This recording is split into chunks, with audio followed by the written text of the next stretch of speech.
We did it once again. And welcome everyone to episode 32 of the Security Bread podcast. I'm Giorgio Berticone, and this is just a little project of mine where I invite cool people, today Unis Guy with me, to just have a chat around some recent security news. Now, of course, all of you are gonna know Unix Guy for sure, but what about you just, introduce yourself very briefly for anyone else? Yeah, for sure. Look, thanks, Giorgio. Really happy to be here. Yeah, you can call me Unix guy. I create YouTube videos. I help to help individuals from every background or every part of the world to break into the cybersecurity field and land their first cybersecurity job.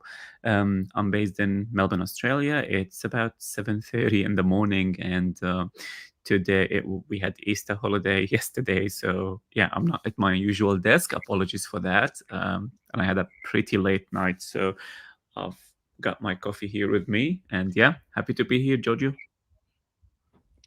Well, thank you so much for joining me. And yeah, once again, sorry, I know it's not the best time to do this, but since we No, are it's in, perfect. different time zones, we just No, try our best to figure out the best time for everyone. exactly. No, And I know, and then yeah, we've been trying to have this for a while now, and it was on me. I kept pushing it back, but I'm not really excited to be here. Love the show. You're doing a great job with it. It's very entertaining.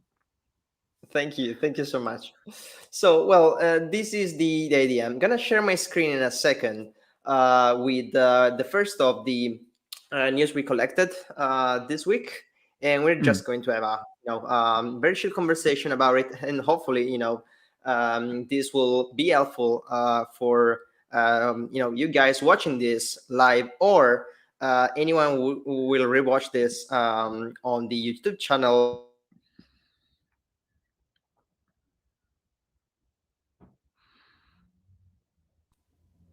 where Hello. these are going to be re-uploaded. That's it. I'm gonna share my screen in a second. Here we are. So that's it. Okay. So I'm going to introduce the article very briefly, and then we will start our conversation. So this is, I would say, probably the noisiest news that has been around in the last week. At least I don't know you, but my feed is completely overwhelmed with this everywhere. Everyone is freaking out, and maybe they're right. So what's happening? The thing is that the article here is talking about Red Hat specifically, but the point is that a very specific software called XZ that is included in many and most of the most common Linux distributions. So Fedora by Red Hat, SUSE Linux, I think Debian and whatnot. Anyway, most of them includes this piece of software that where it has been found there's actually a backdoor in the latest versions of this software. The thing is that apparently one of the seemingly legit developers behind the open source project introduced this kind of let's say vulnerability. It's being treated as a vulnerability and actually as a CVE itself assigned, even though it apparently it's something that they did on purpose. Like, at least in my head, I think about vulnerability as something that developers Mm. do as mistakes, or just not really thinking about what's the consequence, or just introduce some kind of vulnerability. This time it apparently is actually a backdoor itself, so something that was introduced on purpose to make the software and the operating system vulnerable. And the kind of backdoor works with the OpenSSH, which is a protocol and a software that is being used to remotely access machines. And this is the thing, if a software like this that is included anywhere on multiple different operating system platforms used by I don't know how many companies out there, it's basically something that will affect anything anywhere, or a very high percentages of companies, organizations, Mm. even individuals, because you could you could have Linux installed on your own laptop or whatever. And it's pretty big. It's everywhere. And even though it was immediately, or not really immediately, but very quickly identified, no one really knows who's behind the user on GitHub that has pushed for this kind of changes. Actually, it's not in this article specifically, but I read somewhere that apparently is a very aware and savvy guy, because no information could have been found behind the user, the email address connected to it. And this let people think that this could be some advanced attacker, or any state sponsored Mm. group, or anything like that, even though we don't have any information, very specific information. Now, well, this is in fact pretty big, and I have a list of topics in head we could speak about it. But first of all, I like to see what was your first thoughts, right, when reading this kind of article. Mm. What do you have in your mind? Yeah. Look, this one it really hits home. So honestly, like the origin of my nickname Unix guy is I was posting on the Unix.com, which is a huge forum, Linux and Unix forums. A long time ago, when I was learning all about Unix, it was mainly Sans Solaris that I used, but I've also done lots of Red Hat. I remember installing it in like 5 floppy disks on my computer. It was a big deal. But look, the whole gist and the whole philosophy was that free software is uh, the whole idea is that free software is more secure than closed, or open source software at the time is more closed, is more secure allegedly than closed source software, because with open source software people can test and find the vulnerabilities and tell you about them. And I've never actually 100% agreed with that idea, because I know how much pain goes through the testing of all the open source libraries. So this one is a prime example, right? So this has been there for a very, very long time. And no one found it, and it was found by a coincidence. And this is not the first time. Like, we had a similar one called Heartbleed that was also within the Open SSH library, and it took time, and it was again like a high severity CVSS. For those who don't know, like, CVSS is the severity of the vulnerability, and this one is 10 out of 10. Whenever we see a 10 out of 10 or even anything above 8, it's usually a call for alarm and action. So with regards to this one, I work in consulting. I don't actually like do the patching or the vulnerability, but I advise customers and clients. Now, I know as soon as I saw Fedora, I know that's mainly educational institutions, so universities. So I called a couple of universities and we had a chat, and they were aware of it. I guess the good/bad news is this is only available on the latest versions, and in the industry and real world, as you might know, Giorgio, is people actually aren't that fast in patching. So a lot of my clients didn't even have that latest version on, so they were okay. But again, it brings back to the question of, is open source software really more secure than closed source software? The philosophy and normal idea, I guess that widely accepted idea, is that yes, it is. However, in practice, I've seen this countless of times where some backdoor vulnerability exists within open source software, and that people assume that just because it's open source, there is somewhere someone on the internet is testing it. That's not necessarily always the case, at least from my experience. Now with this one, actually, I've seen lots of memes about someone called Gia10. I think he's the contributor of this. So I personally don't think it's a super advanced APT. I think it's just another basic vulnerability that's easily to exploit, that's been there dormant for a long time, that no one found. And I don't think it's definitely not the first time. It probably won't be the last time. So yeah, pretty concerning. Again, I know, like, in production, Fedora is not, which is a spin-off of Red Hat, is not really that widely used in production. I think I've mainly seen it within research, within really universities are the ones that may have used it. But yeah, really, really concerning, and it will keep people busy, and it's not something I wanted to see during a long weekend. But yeah, here we are. So yeah, that's my thoughts around it. But yeah, if you look at the team, I think Giatan or something, it's definitely the individual who this is attributed to. I personally don't think it's APT, and usually most of these TVSS people jump in too quickly saying APT, this government that. It's usually like you mentioned, just laziness or just someone put it there so they can come back and do something and they forgot about it. So yeah, could be anything. I don't want to jump on the bandwagon and say it's definitely an APT. I think it looks more like, yeah, one of many Yeah. that exist in the world that no one knows about. Yeah, anyway, attribution is very tricky, right? And most of the time we never get it right anyway. But it's interesting to see just the thoughts of the people in there. I think you introduced a topic that is very very interesting, and we actually didn't speak about this in I think in any of the episodes before, so it's quite good. So about open source being less or more secure, because at least in my career and in my experience, I got different opinions on this.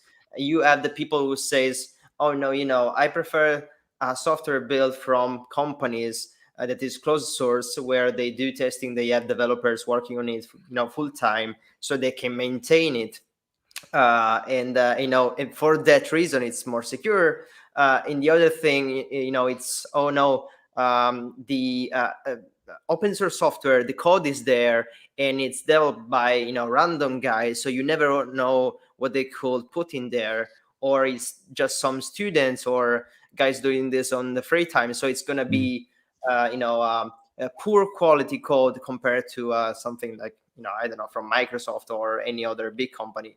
And the other kind of opinion I hear is that, oh, open source, it means that the code is there and you can review it yourself, and there's some sort of crowdsourced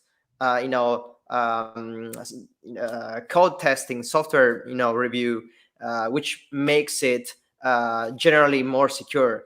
So well, it's difficult to say. I don't have a strong opinion on it Mhm. either. I mean, I will say usually, open source didn't started to make software secure. That, I don't think that's the first goal of open source software on the first place, right? It's about getting something free to everyone, getting people involved in crowdsource project and everything. You know, it's not necessarily always more secure than probably the closed source versions, at least in my opinion. But I see, and I've been involved in some project or organization when you actually don't have the budget, right, for proprietary software, and you have to, or you are forced to, or you're just in the conditions to use open source software, and you have to deal with it. You can't do otherwise. In that case, you're of course affected by such things that, as you said, this is one. There were other previous vulnerabilities before, and there will be more. I don't know, Mm. do you think that's I mean, it's what's your Yeah. position in this? Yeah, look, I definitely do not believe that a closed source is more secure than open source. Like all I was saying was that the widely accepted idea is just because something is open source, so therefore it's more secure because more individuals around the world will test it. I think that claim is assumes that people are constantly testing those libraries, and I don't think that's necessarily the case. As far as what I recommend to like clients and people to use, so um, yeah, I don't really recommend having something in production without commercial support. So yeah, we can use Unix, we can use Linux. Like Solaris is still great. Red Hat, you've got commercial support. That's perfectly there. As far as like secure code and secure coding, like to me, it's just another layer of your cybersecurity sort of defense in depth model where you have various things. So um, you have your code and you patch it, but you also have other methods of detection and response, like you yourself, you work in DFIR. So, we can detect and respond to incidents in various ways and methods, but just another layer. I think I'm just challenging, not challenging, but previously, even I'm a strong supporter of like free soft, not just open source, free software as well.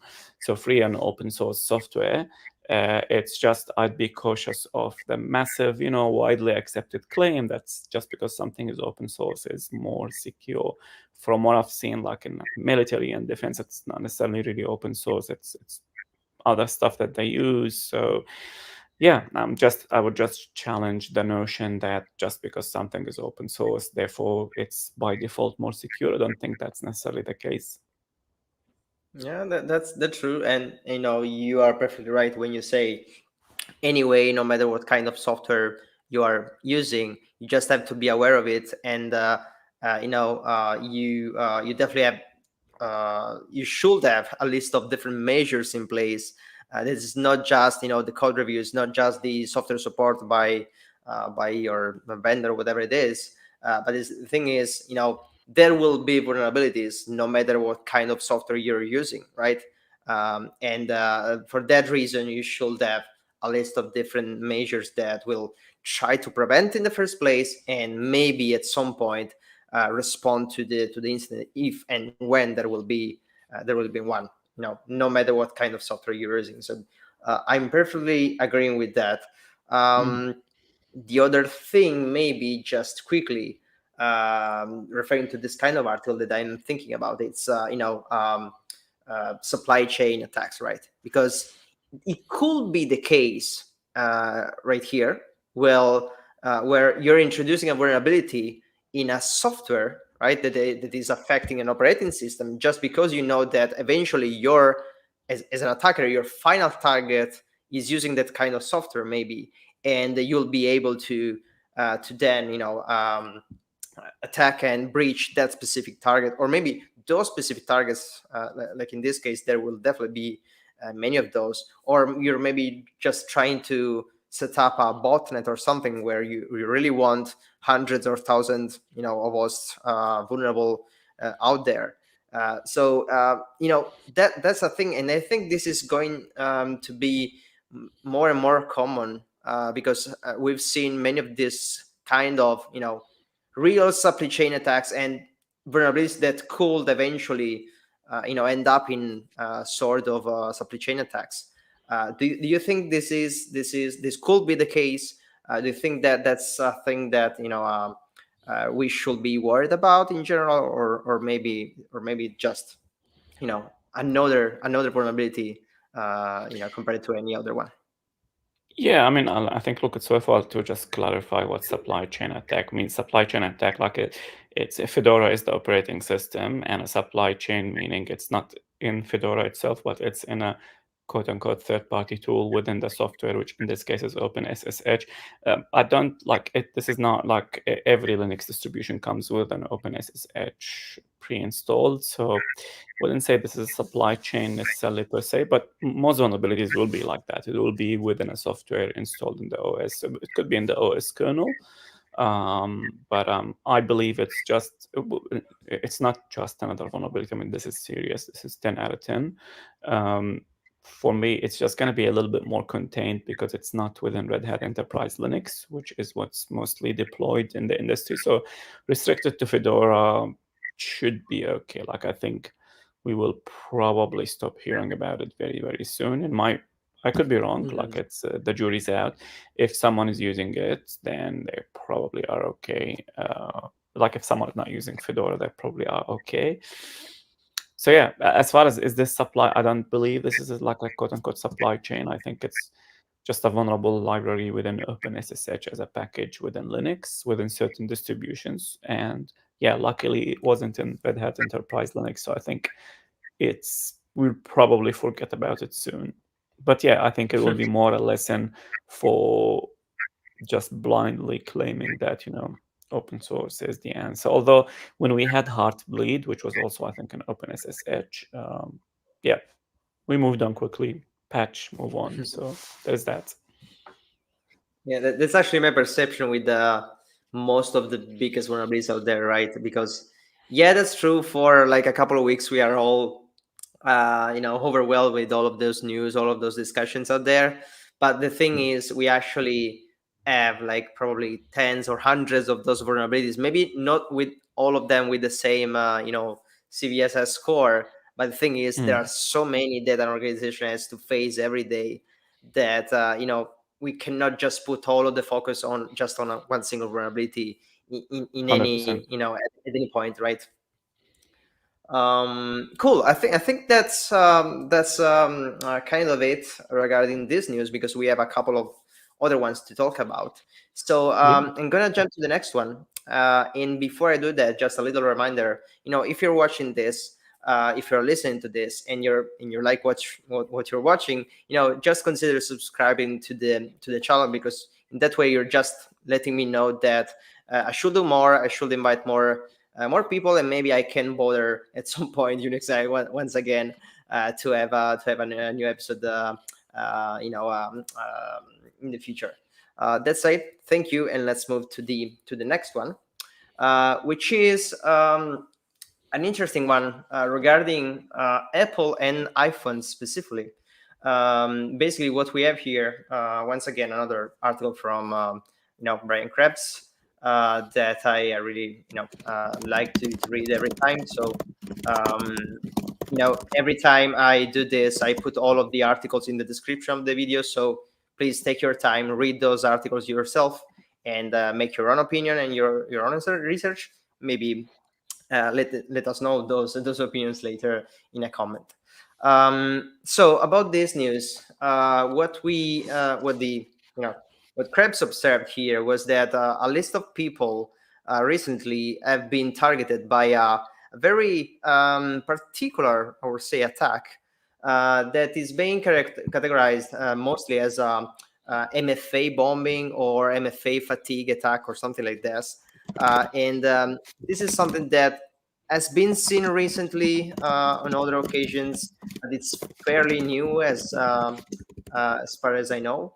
And it consists on basically sending to a device um, a number of notifications regarding, the need to reset your password, right?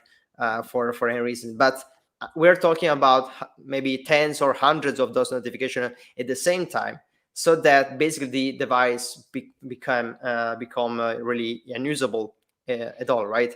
Until you actually handle all of those notifications, and you can basically either say, okay, accept the change of password, or deny the notification.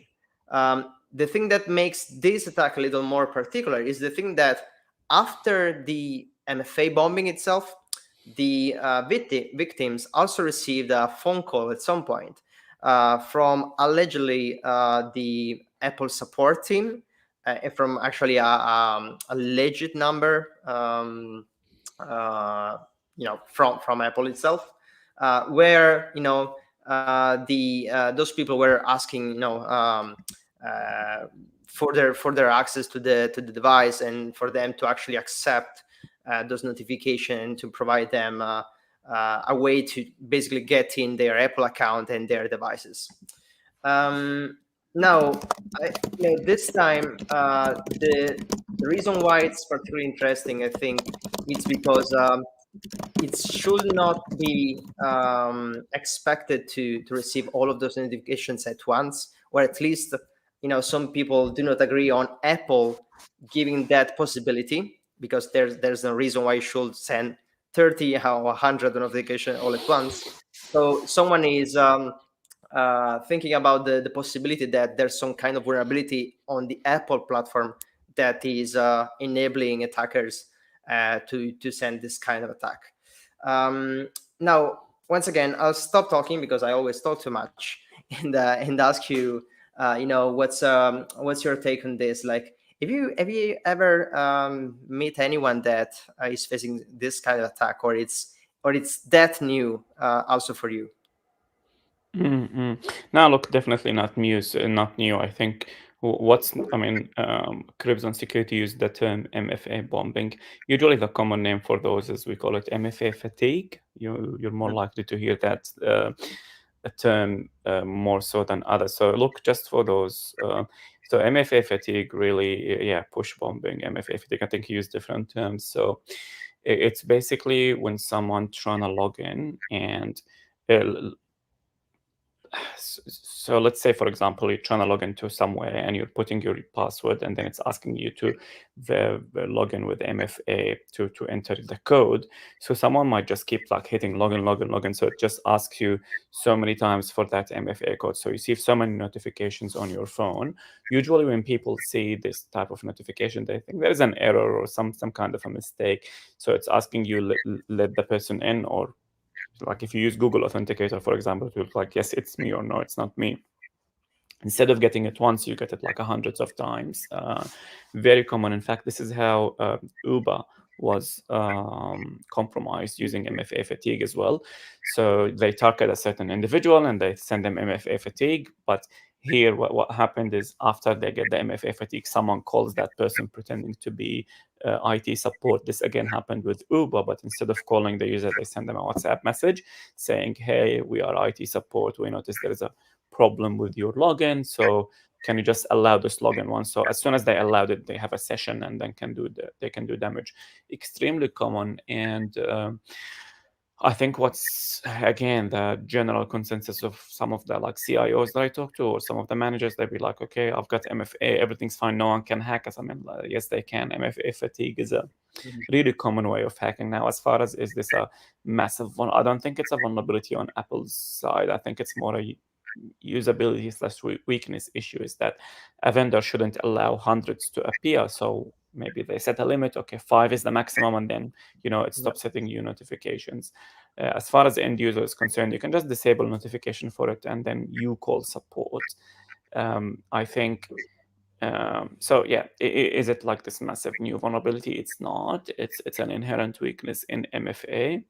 But also there is like an education and awareness piece in that one, is that whenever someone calls you, pretend to be IT support. You should never engage in this phone call. Instead, you should say, okay, I'm gonna hang up. I'm gonna go call support and ask for someone from support.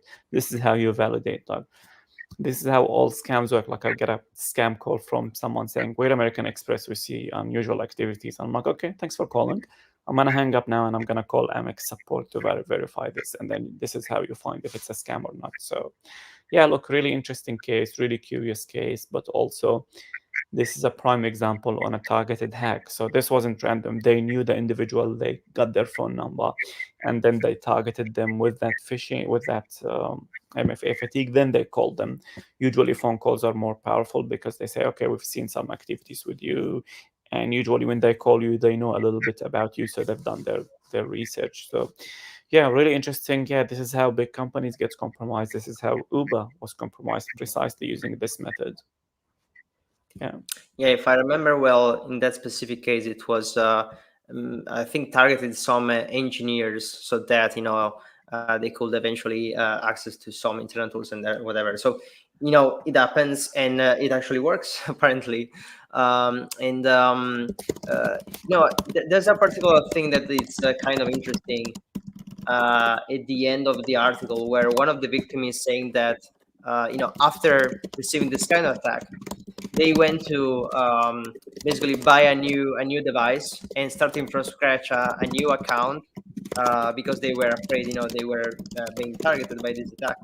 And um, the thing was that even with a new a completely new device, a completely new account and everything, they still once again received the same notification, the same call by the fake IT support. And this means that basically potentially the attackers, everything they needed to run this attack was probably just the phone number, right? And because that's the only thing that specific victim did not change in that scenario. So it's interesting that that's everything you actually need to do such things, and that also confirm your hypothesis, what you said before, that this is going to be targeted, right? Is going to be, I really want to mess up with that specific guy because this is the CEO of the company or the CFO or just someone important enough, so that after I target him, after I do breach him, I can get some important data. I can get some maybe access to some money or wallets or whatever. Um, so yeah, it's a thing. And my my biggest um, worry about this is the thing that this will probably push you to do something wrong just to make it stop, right?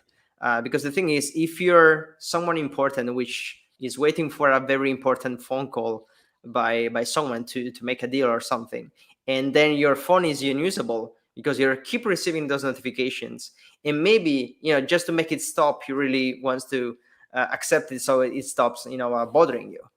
That's something, we are humans, we do that because we're just made like that. Mm. And if it gets you at the wrong time where you're doing something important, I will probably um, understand why someone will do something like that, right? So once again, probably there's no real security measure we can implement, but we just need to be aware. uh, do you agree? Is there anything else that someone could do to kind of not fall for this? Yeah, look, it's like I said, it's very effective, and I think what happens with those attacks, I actually see them a lot when I'm engaged in a consulting engagement with a company, and we do a penetration test, MFA fatigue, and like social engineering. That way is something that's very very common that we do for companies.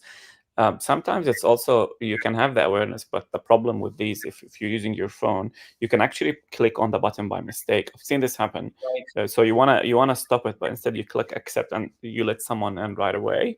But that only happens if they already compromise your password somehow. So other than awareness, I think, like I said, defense in depth. I think we come back to that Yeah. and look. Whilst, like I said, I don't physically implement those defense measures, but I recommend them. I think this is what we refer to as GRC, and I've got a big course on it called GRC Master, where I talk about how to mitigate or how to enhance cybersecurity measures using different models, and one of them is defense in depth. So even with that, let's say someone clicked and they got in, right? One of the measures that we have is, we validate their IP. So, for example, Giorgio, you're in Italy, right? Right. So if you're used to log into your company every day between 9 to 5 from an Italian IP, but all of a sudden, after this MFA fatigue, someone logs in to your username, but they're logging in from Canada and it's like 3 a.m. on Saturday, that's definitely not you.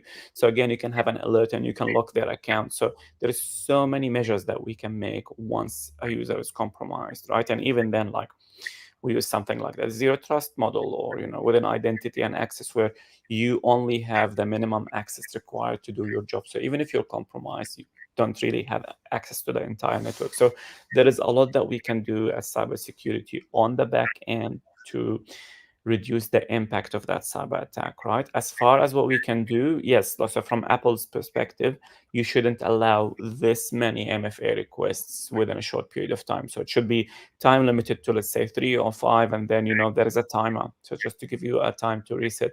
But yeah, other than that, running security education and awareness session periodically, not just as a web course where people click next to the next one, no, but more so making technical teams and individuals, especially ones with like sensitive access, make them aware of the IT team. This is how you contact IT team. You need to contact support. So just remove that friction between the time you get message like this and you contacting IT department. I think it's very effective. But yeah, other than that, I think there isn't really much that can be done in that regard. Yeah, no, you're absolutely right. The thing is that even though we cannot maybe prevent one specific thing, the point is always to have multiple other levels of defense in there, right? So even though maybe at some point this account will be compromised, you still have possibility to detect the thing that is going on, the unusual access, or even though that user is then being used to do something else that he usually does not do before. And Mm. of course, you actually mentioned it, the fact that GRC is a big part of it, right? Because you need to have in an organization a team that is of course you need the technical people implementing the measures, but you also need someone who takes care of deciding and putting in place all of the policies, right, that will be then converted in the technical implementations. That's a big thing that I think it's not always known by most of the people not in the industry yet, right? There's a lot of possibilities for positions that are not technical, that are involved in I think it stays for governance, risk, and compliance, right? Yeah, So all the exactly. regulations, all of the risk management, and you do have a great course in there. So I'll actually put the a link in the description for anyone who's interested, so they can check that immediately. For sure, yeah. And I look, that's really the job of a manager or a chief security officer, is for us to, yes, we need to fix this isolated MFA fatigue issue, but this is also part of a big picture where we have various layers and defenses, where even, let's say, someone who works in DFIR, they only see that, they respond to that, but actually the big picture is we have many, many measures to stop the attackers, and basically not just stop them, but sometimes even if they get in, we want to reduce that impact as much as possible. So I think it helps to thinking big picture, as opposed to, flashy headlines, Apple iPhone is vulnerable to this and that. Well, yes, there might be a problem, but actually, if you have a stronger password, if your access is managed properly, it may not be that huge of an issue. Yeah, or at least it will require the attacker to do additional steps to eventually Yep. reach out their goals. So that's what we do, right, in the industry. We just make them their work more difficult to eventually that make their goal real. So we do our best to do that, right? So that said, we have our final news for today that I'd like to move to, and it's kind of once again, just in my opinion, but probably just the most important, or just the biggest one that should probably interest anyone, not just the people in the industry, probably. Um, and this is once again involving Facebook, or actually Meta, which is the company behind Facebook. And the news is about a recent lawsuit that is targeting Meta, where they basically disclosed some internal documents and some internal emails from Meta, where the internal teams and also the CEO. So I actually forgot the name of the most known guy out there. Anyway, you have the photo here on the screen. The thing is that in order to compete with the other social media platforms like YouTube, Snapchat, and so on and so forth, they had some internal project where what they tried to do was to analyze the user behaviors on the other platforms, not on Facebook, on the other apps and social media, in order to understand what the user were doing on those platforms, so that they could take decisions in order to better compete with those competitors. And the very interesting thing is that most of the apps we're using nowadays, most of the browsing, most of the internet usage in general today is almost all encrypted, meaning that basically what you're typing, what you're writing on that specific app, it should be received just and only by the server on the other side, so to the organization you're interacting with, and so that no one else can actually read or listen in that communication, right? So to make that communication private between you and the other person on the other end. So that means that, of course, the network traffic and the communication that you're doing on Snapchat, that you're doing on YouTube, from your phone, from your app, that also is encrypted. So Facebook couldn't really go in there and analyze your behaviors. So what they did was to take an internal project that was a VPN-like program that they actually bought at some point, and basically they tried to push this VPN like app in their users' phones in order to capture that traffic before it was even encrypted by, once again, YouTube, Snapchat, and so on and so forth, so that they could analyze the behaviors and everything. Now, this is of course pretty well. I will call it just pretty bad, because you're not supposed to do that. You're not supposed to, let's say, spy on any other activity that does not, your own data, right? Because if you're using Facebook, let's say that you agreed somehow that the data inside Facebook can be, read and listened by Facebook to do a lot of things, but you really don't want Facebook to read on other things you're doing on your phone, because that's your phone, that's your identity, that's your own communications you're doing. And yeah, this is not even the first time we hear about something similar done by Facebook. Now, what I really like to have as an output of this, yeah, once again, we cannot really do much about it unless just being aware that if you're using such kind of platforms, they really have their interest on your data, and you just have to watch out for your own data, right? What do you say? Do you have any other thoughts or suggestions, let's say, about this kind of stuff? Were you expecting anything like this, or maybe not? Yeah, look, honestly, really, like, I totally agree with you. It's very concerning. Like Facebook wants to, they say, well, there is lots of users going on Snapchat. We need to analyze that traffic, so let's decrypt their data and try to basically analyze the behavior of whoever's going to Snapchat. I actually read, like, you've sent me this article earlier, and I've read through it, and I think the head of security engineering in Facebook have expressed his concern that there is no way this is okay, and it's a big lawsuit. Look, really bad. Unfortunately, not the first thing, not the first rodeo of Meta doing things like that, and I think it's a big thing. I think Facebook in general, I think what happens is people usually will say, I was talking about my dog or something, and then I saw an ad on Facebook. It's listening to me. I think what happens is Facebook really knows a lot more about you than you'd like to believe. The thing is, Facebook has been gathering data on us, or let's put it this way: we have been giving our data for free for Facebook since 2007, so they really, really understand human behavior really, really well.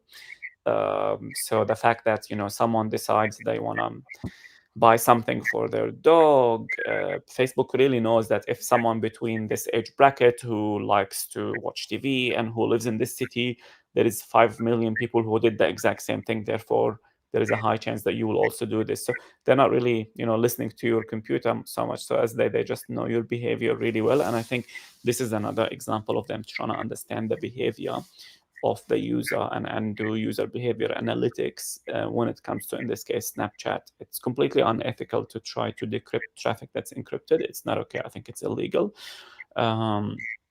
Moreover, I think what complicated the issue was in Europe, the standard that was introduced a few years ago called GDPR, which is a privacy standard, I think, and it was the only one with like really hefty fines. Like in Australia, we have the Australian Privacy Act. They haven't really given anyone massive fines yet. It's not as powerful as the GDPR. In the United States, it's a state-by-state case. I think the strongest one they have is called the California Privacy Act or something. It's within the state of California. This is the one that's a little bit trying to emulate the GDPR, and there is some fines, but it's still a little bit behind in Europe. But when it comes to privacy, I think Europe is leading the way. Now, as far as Meta, yeah, I expect some legal repercussion to trying to decrypt user data without users' consent. I would say I'm surprised that something this high, like the emails go up the chain all the way to Mark Zuckerberg. So it's definitely something that they knew about it, and they should have known better because they were even communicating over email, and it's no surprise it leaked. but I'm not surprised that Facebook has really, really sophisticated user behavior and data analytics on pretty much everyone. So it is still one of the most powerful platforms out there. Advertisers heavily rely on Facebook, even though some people will think, oh, look, only old people use Facebook, not many people use Facebook. That's actually not necessarily true. So Facebook owns Instagram. They also own WhatsApp, which makes them the biggest telecommunication company in history. So they have large amounts of data. They understand human behavior to the T, and they can predict human behavior. They use it mainly for advertising, but there was also cases of them using it in interference with the election because they knew user behaviors at the Cambridge Analytics debacle and all of that. So yeah, it's, I think, another thing that we just need to be aware of it. We need to, what I personally do is I accept that it's there, but yeah, really concerning, and I think there needs to be some legal repercussions, hefty one and strong one, on trying to decrypt user data that you're not supposed to do.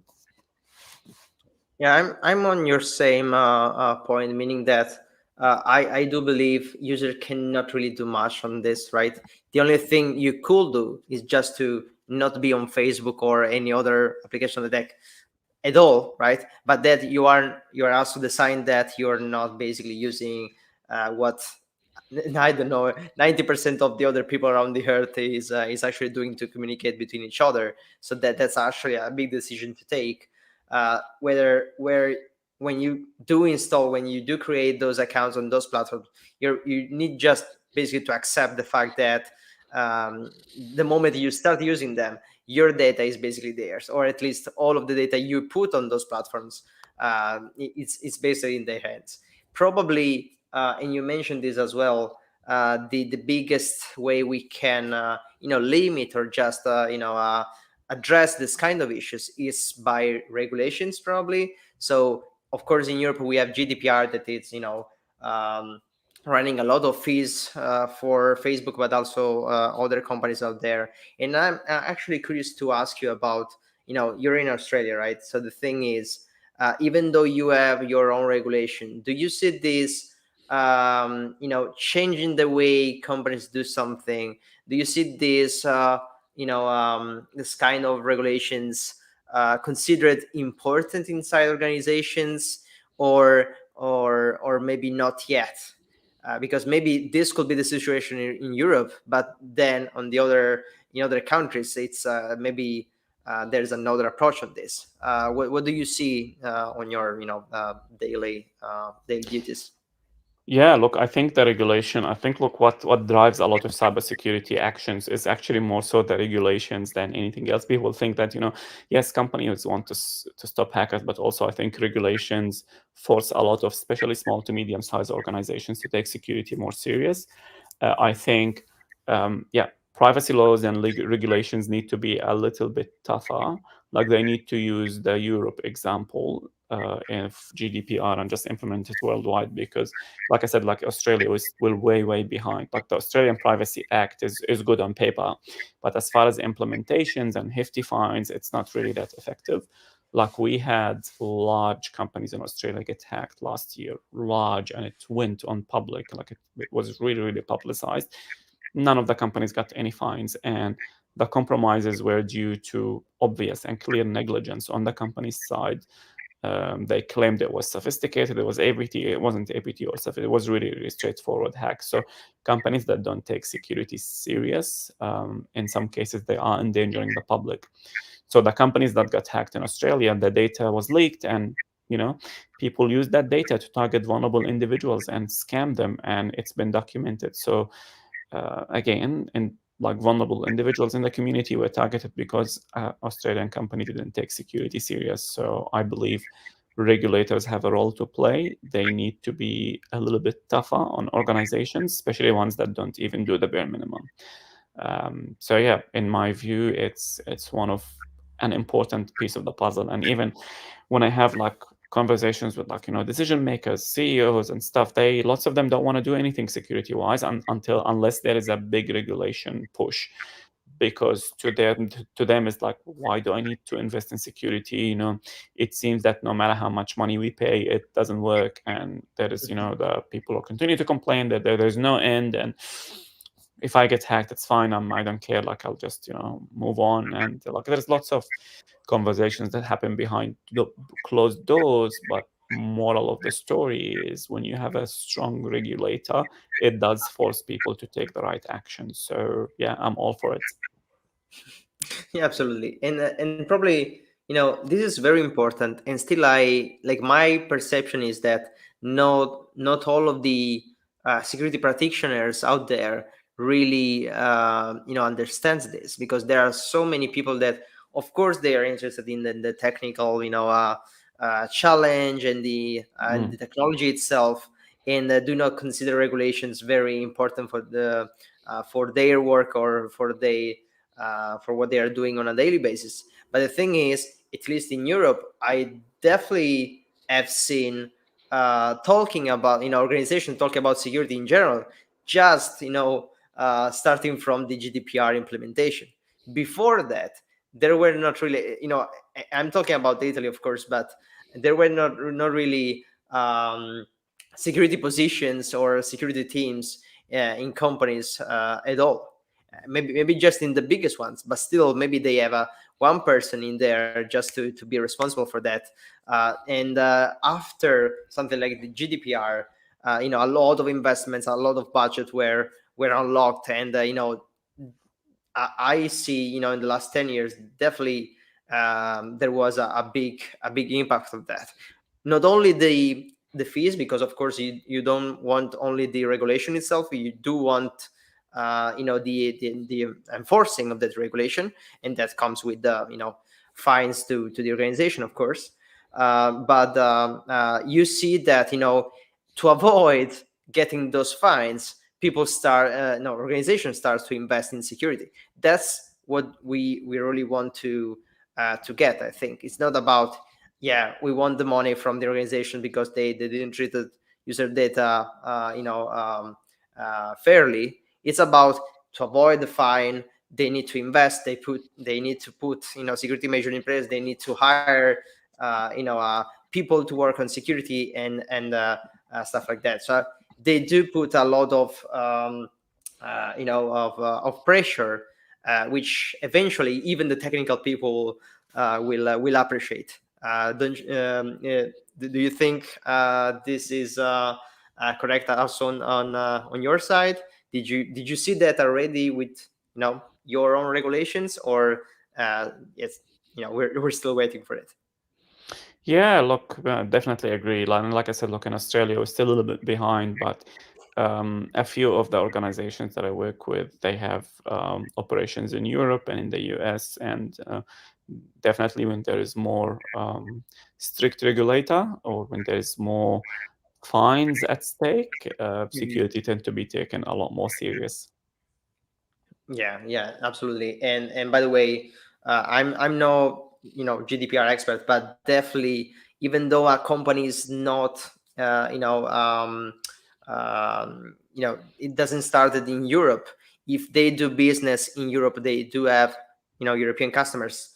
Whatever country you're on, you still have to comply with that regulation, which is, I think, one of the best parts of GDPR itself. And it is also forcing other countries to just what, I'll make my own version, because anyway the biggest companies in my own countries are already addressed by similar regulations on other countries. So why not? Why don't doing it ourselves? So I think that was pretty cool to do, and it's also pushing other countries around the world to do their best, at least, right?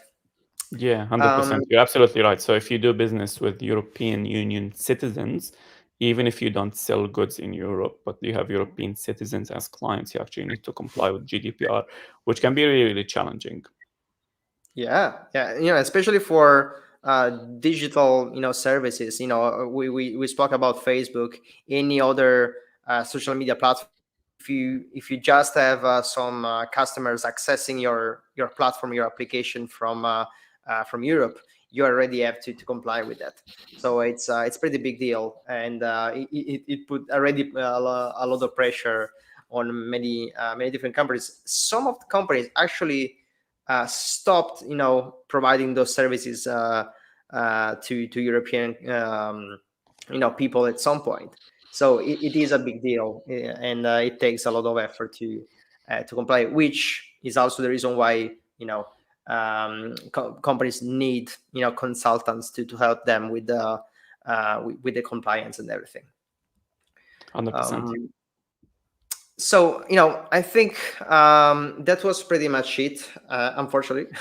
For today, we went through all of our news, and first of all, thank you so much for joining me today, but also for the people watching this. I saw a couple of comments in there. Thank you so much for the participation. As the video will still be there on the YouTube channel, and more episodes will come with the new guests. So if you didn't already, please consider subscribing to the channel. And if you did already, maybe share it with a friend that could appreciate this as well. Yeah, I think that's pretty much it. Let's stay in touch so that maybe we can do something more in the future. And for now, I just thank you so much for what we had. I appreciate it. I learned a lot, so that's already something, at least on my end. For sure, me too. And yeah, thanks again. Thanks for having me. It's been a pleasure. Great, thank you so much, and have Take care. a good night or a good day wherever you are. Bye, everyone. Will do.